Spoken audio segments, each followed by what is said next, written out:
cabeça, os nervos todos tensos e um rei tremendo. Verso 7. O rei ordenou em voz alta que se introduzissem os encantadores, os caldeus, os feiticeiros. Oh, queridos, começou tudo de novo, pessoal. Como é possível, gente? Pensamos que eles tivessem aprendido, não é mesmo? Mas eles começaram tudo de novo. Como somos parecidos com Nabucodonosor e Belsazar. Como somos iguais a eles. Entraram os astrólogos, entraram os caldeus, entraram os adivinhadores, e o rei fala com eles dizendo: qualquer que ler essa escritura e me declarar a sua interpretação será vestido de púrpura, trará uma cadeia de ouro no pescoço, e será o terceiro no meu reino, o terceiro dominador no reino. Então entraram os sábios, mas não puderam ler a escritura e nem fazer saber o rei a sua interpretação. Notem, em Daniel capítulo 2, o rei Nabucodonosor diz: digam-me o que eu sonhei e qual é o significado. E eles disseram: nós não podemos dizer o que você sonhou 24 horas antes. Mas se você nos contar, nós lhe diremos o futuro. Eles fracassaram, os astrólogos, os adivinhadores, os tiradores de sorte, os magos e todos os caldeus do reino. Mas em Daniel 4 e no sonho da grande árvore, eles não puderam interpretar o sonho da grande árvore, mesmo o rei contando o sonho para eles. Em Daniel 2 ele contou, mas não puderam interpretar. E em Daniel 4 eles não sabiam interpretar. E em Daniel 5 eles não puderam dar o significado da escritura mesmo lendo. Isto indica para mim que Deus está me dizendo alguma coisa. Astrologia, tiradores de sorte, fenômenos psíquicos. Eu ia dizer que são para passarinhos, mas não são nem para passarinhos. Não são para ninguém. Porque são uma ciência falsa. E se por alguma razão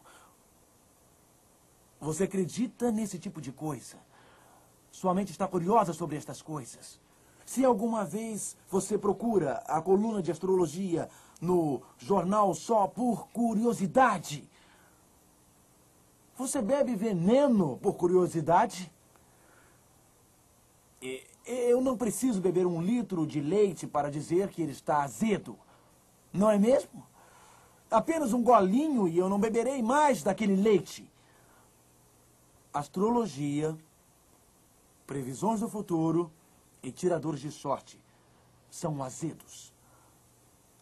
Nosso Deus diz: se porém algum de vós necessita de sabedoria, peça a Deus, que a todos dá liberalmente. Podemos ir a Ele e achar a nossa fonte de sabedoria. Nós podemos ir a Ele e achar direções para as nossas vidas. E também, assim Belsazar, um jovem rei com mais ou menos 30 anos, estava preocupado, verso 9, Daniel 5, verso 9. Com isto se perturbou muito o rei Belsazar, mudou-se-lhe o semblante. A rainha-mãe, por causa do que havia acontecido ao rei e aos seus grandes, entrou na casa do banquete e disse: agora, uma coisa aqui, nós aprendemos uma pequena lição sobre a genealogia de Nabucodonosor e Belsazar. Os sábios falharam, os astrólogos falharam, os caldeus falharam, os magos falharam, os adivinhos falharam. E então a rainha veio. E a pergunta é: quem é esta rainha? Quem é esta rainha? Aqui temos uma pequena história sobre a genealogia de Belsazar. Quando lemos Daniel 5, este menciona Nabucodonosor como sendo o pai de Belsazar. Alguns pensam que Nabucodonosor fosse o pai e Belsazar fosse o filho. Lembram-se que em Mateus 1, na Bíblia, diz que Jesus é o filho de Davi. Mas Davi viveu 1000 anos antes de Jesus, não é? Jesus era o filho mais novo de Davi. Nós sabemos que seu pai na terra foi José. Ele foi concebido pelo Espírito Santo e Jesus nasceu sobrenaturalmente. Mas se quisermos dizer que alguém foi seu pai terrestre, este será seu pai adotivo e com certeza não seria Davi 1000 anos antes. Mas a Bíblia chama Jesus de o filho de Davi. Algumas vezes a Bíblia usa o termo pai como descendente de alguém e é preciso saber qual é a palavra original do hebraico ou aramaico. E aqui pai não era para parentesco pai e filho, mas descendente de. Então, Hoje nós sabemos, através da Bíblia e da arqueologia, o parentesco. Nabopolassar tinha um filho. Este filho era Nabucodonosor. Nabucodonosor tinha uma filha que se casou com um rei chamado Nabonibas e passou a ser genro de Nabucodonosor. Nabucodonosor teve muitos filhos, mas não precisamos dele nesta genealogia. Nos interessa Nabonibas, que foi o genro de Nabucodonosor. Ele se casou com a filha de Nabucodonosor. E desta união, Nabonibas com a filha de Nabucodonosor nasceu um filho. Este era Belsazar. Então, a rainha... E se tiverem uma Bíblia com uma tradução moderna, alguém tem uma Bíblia com tradução moderna aqui? Uma Bíblia na linguagem de hoje, ou Ferreira de Almeida, edição moderna? O que ela diz quando fala sobre a rainha? Ela diz que deveria ser a rainha mãe. E isso é o que diz? Sim, sim. Ela era a rainha mãe, ou a mãe de Belsazar.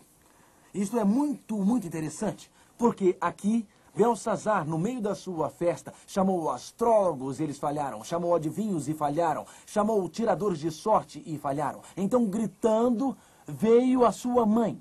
Quem era a mãe de Belsazar? A filha de Nabucodonosor. E ela deveria conhecer Daniel. Ela deveria saber que Daniel interpretou o sonho do capítulo 2 sobre a grande imagem com a cabeça dourada e braços e peito de prata, quadris de cobre e pernas de ferro. Sua mãe sabia que Daniel tinha interpretado aquele sonho. Sua mãe sabia que Daniel tinha interpretado o sonho do capítulo 4 sobre a árvore. Então a mãe veio porque a notícia se espalhou por todo aquele palácio. O seu filho Belsazar estava encrencado, porque um enigma tinha sido escrito na parede. Portanto, a mãe veio e ela disse, voltemos para Daniel capítulo 5. Então, a mãe entrou, verso 10. A rainha mãe, por causa do que havia acontecido ao rei e aos seus grandes, verso 10, entrou na casa do banquete e disse, o rei vive para sempre. O rei vive para sempre. Não te turbem os teus pensamentos, nem se mude o teu semblante. Porque há no teu reino um homem que tem o espírito dos deuses santos. Nos dias de teu pai se achou nele luz, inteligência e sabedoria, como a sabedoria dos deuses. O teu pai, o rei Nabucodonosor, constitui o chefe dos magos, dos encantadores, dos caldeus e dos feiticeiros. Vamos continuar na última parte.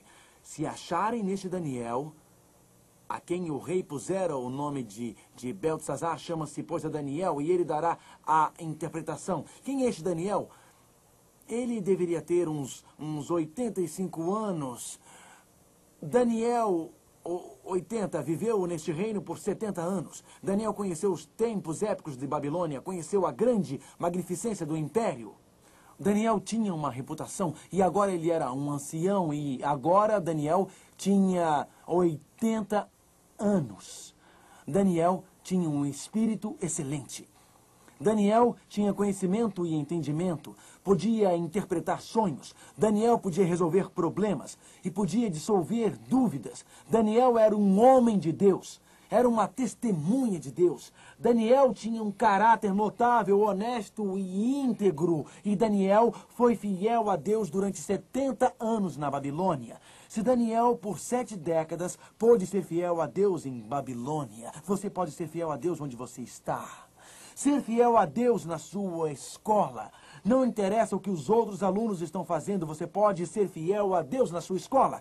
Você pode ser fiel a Deus em sua casa. Talvez a senhora esteja pensando, você não conhece a minha casa, não conhece as músicas que os meus filhos ouvem, não são cristãos. As blasfêmias e maldições que meu marido usa, ele não é cristão. Se Daniel foi fiel a Deus em Babilônia, se Deus manteve Daniel puro em Babilônia, ele pode mantê-lo puro.